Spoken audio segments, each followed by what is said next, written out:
Bueno, jóvenes, entonces como ustedes ya se han podido dar cuenta, el tema de hoy es las guerras médicas. Una guerra en la cual se enfrentaron pues el Imperio Persa contra las poligriegas, ¿de acuerdo? Recordemos que las poligriegas eran ciudades-estado, ¿no? Atenas, Esparta, Mileto, Tebas, Corinto. Cada una de esas ciudades funcionaba en la práctica como un estado. Si tú nacías en Esparta, Esparta era tu patria, era tu nación, era tu país. Y Atenas o Mileto eran extranjeros. Pero es cierto también que todas estas poligriegas estaban unidas culturalmente, ¿no? Estaban unidas por el idioma, que era el griego, y por los dioses, que muchos de ellos compartían muchos dioses, ¿no? Y muchas costumbres más, que los hicieron posteriormente sentirse parte de un solo pueblo, pues que eran los griegos. Pero en ese momento, políticamente, eh, cada poli era una nación distinta, un estado distinto, ¿de acuerdo? Esas polis se enfrentaron contra el imperio persa, ¿no? Entonces, el imperio persa buscaba expandirse territorial, política, cultural y económicamente, ¿de acuerdo? Recordemos que el imperio persa estaba pues en Asia Menor, lo que ahora es Irán y incluso hasta Turquía. Turquía, Irán. Y aquí está Europa, aquí está Grecia, aquí está Italia, España, Francia, ¿no? Este es el mundo antiguo, ¿de acuerdo? Este es el mar Mediterráneo. Este es el mar Mediterráneo, este es Grecia y el imperio persa. El imperio persa era todo esto de acá, era un imperio inmenso, que se expandió mucho. Pasó de ser a un pueblo de simples pastores a expandirse, a llegar a ser un imperio, el imperio persa. Y por el occidente estaban pues floreciendo las poligriegas, ¿no? Atenas, Esparta, todo esto que ya conocemos. Entonces, el imperio persa quería extender su comercio en el mar Mediterráneo, quería expandirse políticamente y quería llevar su cultura, su religión y su forma política hasta Europa. ¿De acuerdo? A este conflicto entre los persas y las poligriegas se llaman guerras médicas. ¿Por qué se les conoce como guerras médicas? Porque antiguamente, pues en ese momento, los griegos les van a llamar medos a los persas. No le van a decir, mira un persa, sino van a decir, mira un medo. ¿Por qué? Porque esa región de Persia antiguamente se conocía como Media, ¿no? Y en esa región pues florecieron los persas y luego se expandieron. Listo. Entonces, las cosas cuáles fueron, ya les hemos comentado, ¿no? La expansión comercial y territorial, ¿no? Los persas querían expandirse por esa parte del mundo. Eh, entonces, ¿por qué querían expandirse tanto los persas? ¿Recuerdas tú que cuando hablamos hace tiempo del imperio persa, de los persas, nos referíamos a que ellos buscaban crear un imperio universal, ¿verdad?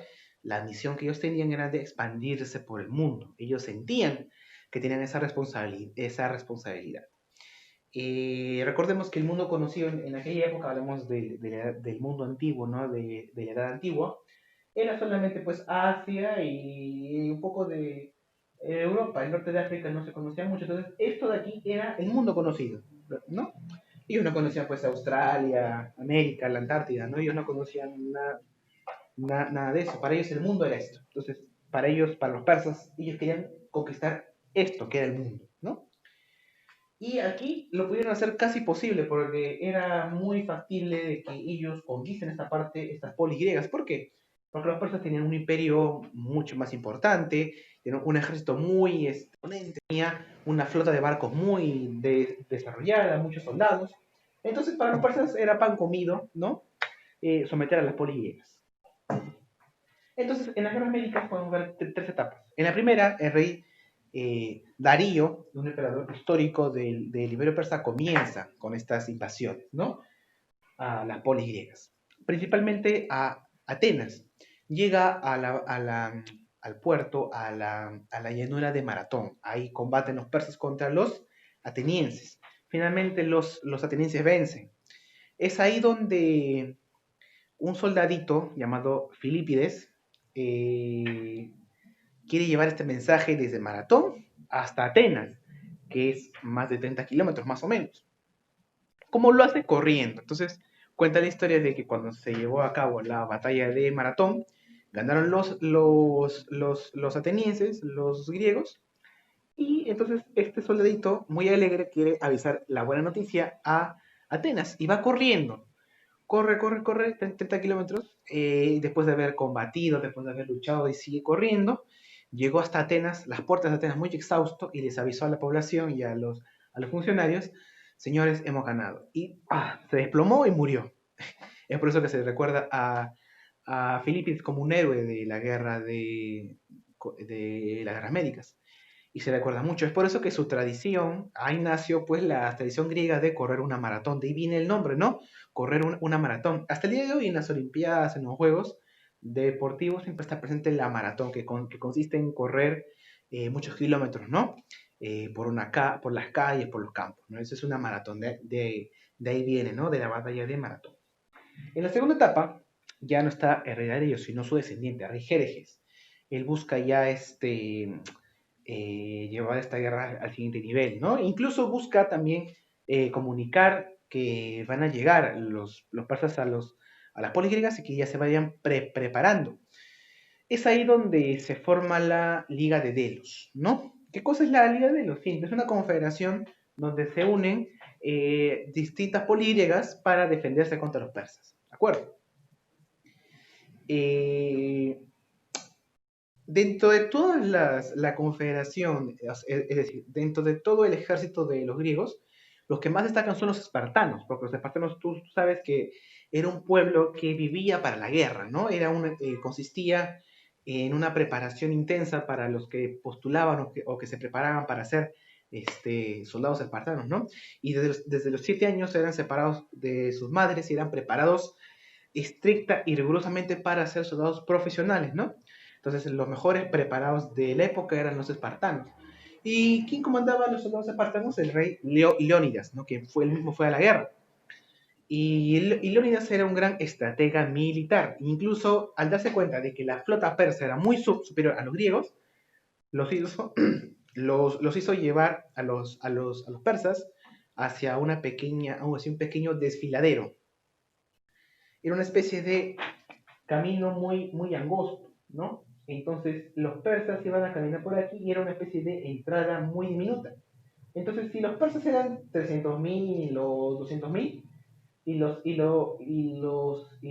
griegos eran 50.000 o 100.000, es decir, menos, ellos eran más, aquí en este punto no importaba, porque era un desfiladero, era como un caminito.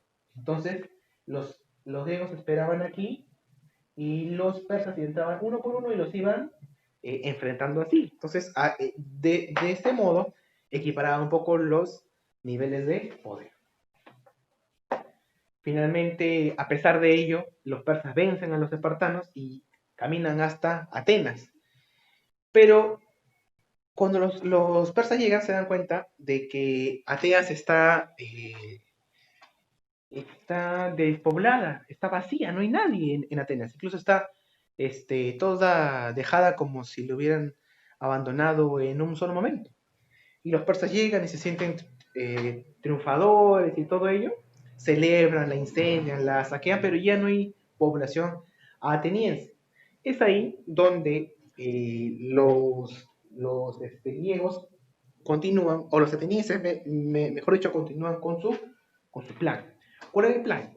En realidad, lo que había ocurrido es que los atenienses, al darse cuenta de que los persas ya llegaban, decidieron dejar su ciudad e irse hasta Salamina, a las afueras de Atenas. Incluso se cuenta que los mismos atenienses vieron cómo se incendiaba su ciudad, pero luego los atenienses volvieron con su ejército ya mejor preparado y vencieron a los persas.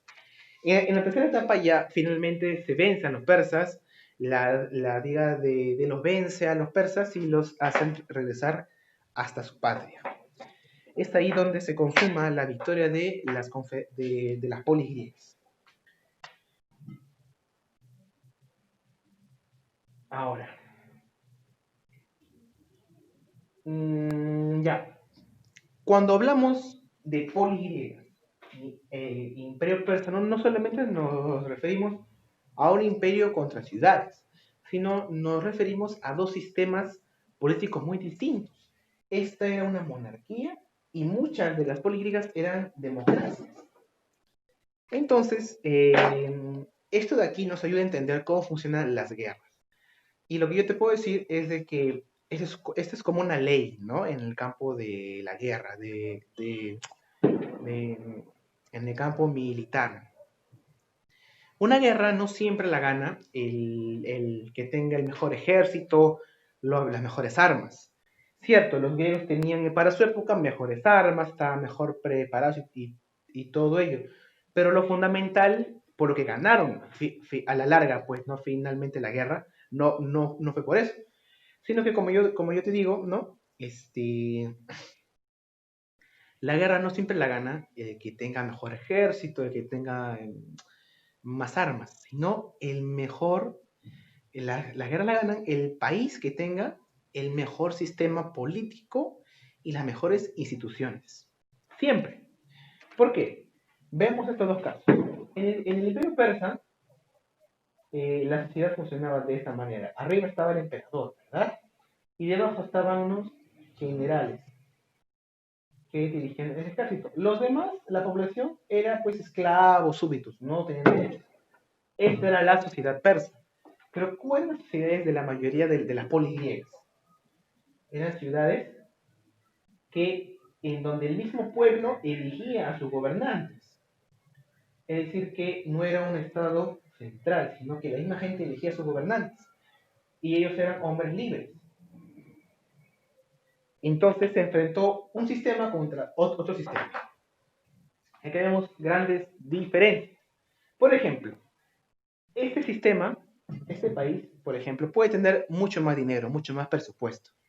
Pero ese dinero lo va a gastar el monarca en tener contentos a los generales. ¿Por qué? Porque el que está acá arriba sabe que si él hace algo que les gusta a ellos, ellos lo van a sacar en cualquier momento.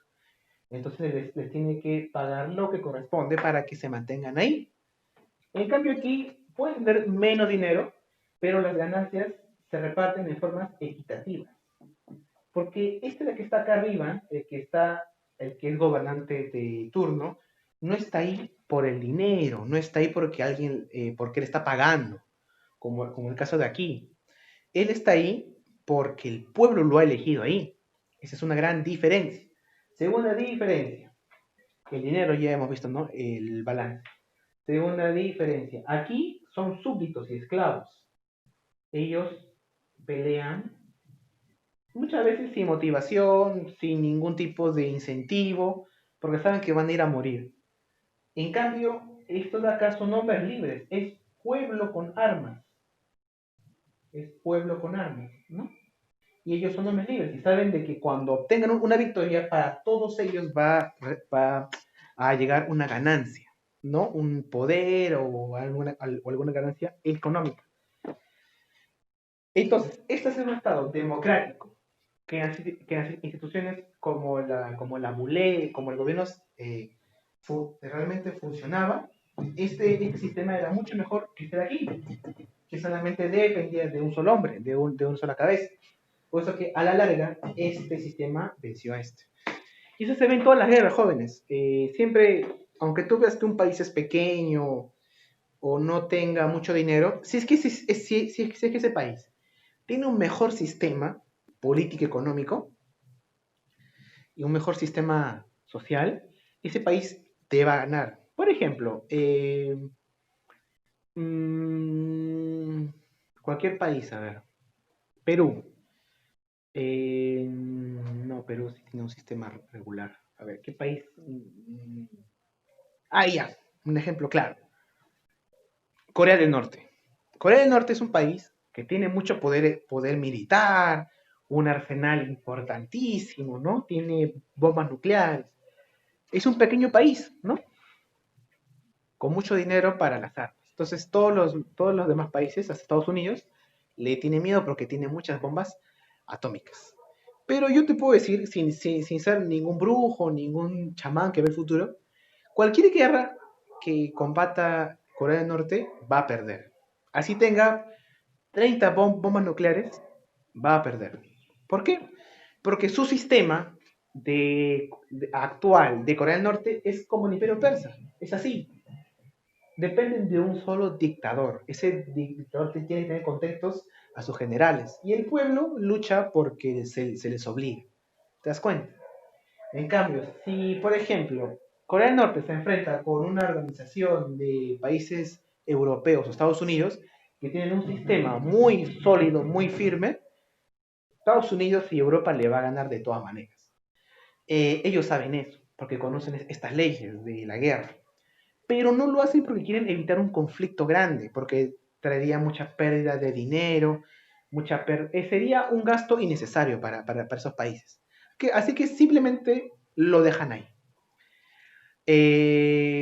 Tercer y último detalle que yo te quiero explicar sobre estas dos diferencias en la guerra entre los dos sistemas. Eh, el país que tenga mejor sistema, como te he dicho, siempre es el que va a ganar al final. Pero el país que tiene el mejor sistema frente al otro sabe de que ellos, como utilizan a hombres libres, a ciudadanos, no van a ir a la guerra porque sí, porque ellos no están bajo sus órdenes siempre, ellos son hombres libres, ciudadanos libres. Entonces, los países que siempre están con mejor sistema político, perdón, los países que tienen mejor sistema político, saben de que si van a ir a una guerra, tienen que ir porque tienen un objetivo claro y saben que van a ganar. Saben que los recursos que van a invertir es para ganar. En cambio, los países que tienen así una dictadura o que tienen un emperador, un rey que se dedica solamente a tener contento a sus generales y no al pueblo, hacen cualquier guerra cuando se les ocurre, ¿no? Por eso que la mayoría de veces pierde. Y eso se ve en toda la historia, ¿no? Te puse el ejemplo de Israel, que es un país del tamaño de Ica o de Piura, que es un desierto que no tiene muchas riquezas. Pero ese solo país tiene guerra con varios países, con casi todos sus vecinos. Tiene guerras y todos sus vecinos tienen un ejército muy poderoso. Pero ese país aún se mantiene y ha ganado muchas guerras que han tenido contra él. ¿Por qué? Porque ese país tiene un buen sistema eh, político. Se enfrenta a países que tienen dictaduras. Entonces, tú, al darte cuenta de esto, te das cuenta que en una guerra no solamente es pistola contra pistola, espada contra espada, nunca. Es sistema, es economía contra el otro sistema y con otra economía. Cuando vayamos más adelante en la historia, te vas a dar cuenta mucho más de esto. Como consecuencia, ¿no? Este sistema ganó al final, ¿no? Lo dejó atrás al Imperio Persa. Entonces el Imperio Persa empezó a decaer, ¿no? Ya empezó a desaparecer. Como este imperio solamente le importaba el emperador, no el poder central, estaba compuesto con muchos otros pueblos. Entonces, esos pueblos empezaron a separarse del Imperio Persa y empezó a desaparecer. Fue la ruina para el Imperio Persa enfrentarse con los griegos. Entonces, cuando estos soldaditos, cuando vuelven a sus ciudades, como te he dicho, son ciudadanos, no son esclavos, no son gente que está obligada, son gente profesional, que son ciudadanos. Vuelven a sus ciudades y ellos ya quieren tomar el poder, porque ellos han dicho, no, o sea, que nosotros hemos combatido, hemos dado la vida por la ciudad, hay que ahora gobernar. Entonces, ahí se crea y se consolida, ¿qué cosa? La democracia, la participación del pueblo, porque ellos han sido el pueblo, pues entonces cuando vuelven a su ciudad, ellos van a gobernar. Aparece la figura de este político griego ateniense, ¿no? Pericles, es el que reforma los sistemas económicos y políticos de Atenas y lo lleva a una época de esplendor, a una época dorada. Incluso a este siglo, el siglo 400 antes de Cristo, se le conoce como el siglo de Pericles, ¿de acuerdo? Finalmente, para cerrar, ¿qué hubiera pasado si es que los persas hubieran ganado? Cosa que era imposible porque tú ya sabes que el sistema de acá, este sistema era mejor que este. Entonces, igual iba a perder, así lleve el doble de soldados. Así a la larga hubiera perdido. Pero pongamos el ejemplo de que, ¿qué hubiera pasado si este imperio hubiera ganado a los griegos y hubieran conquistado Grecia? Es decir, el imperio persa, que era todo esto, hubiera llegado a hacer todo esto. Este sistema hubiera llegado hasta Europa y se hubiera generalizado otras religiones como el mandeísmo como la creencia en el profeta Zaratustra, ¿no? Todo lo que era de los persas hubiera llegado hasta Europa. Y la cultura europea se hubiera vuelto a algo parecido a los persas, a los turcos, ¿no? Y hubiera sido muy distinta a toda la historia. La democracia no hubiera existido. De repente hubiéramos tenido que esperar siglos para que aparezca la democracia. De repente acá en el mundo occidental, en Europa, en América, no existiría lo que es la democracia, ¿no? Porque si no hubiera habido Pericles, Atenas, nunca hubiéramos conocido lo que es la democracia. En todos los países solamente habría reyes o dictadores o emperadores, ¿no?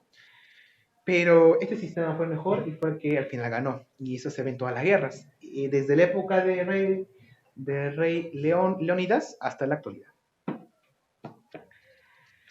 Bueno, jóvenes, entonces espero que les haya servido de alguna clase de hoy. Es un tema muy extenso y muy interesante. Vamos a seguir hablando de Grecia en las próximas clases. Y bueno, eso es todo. Nos vemos en la próxima clase.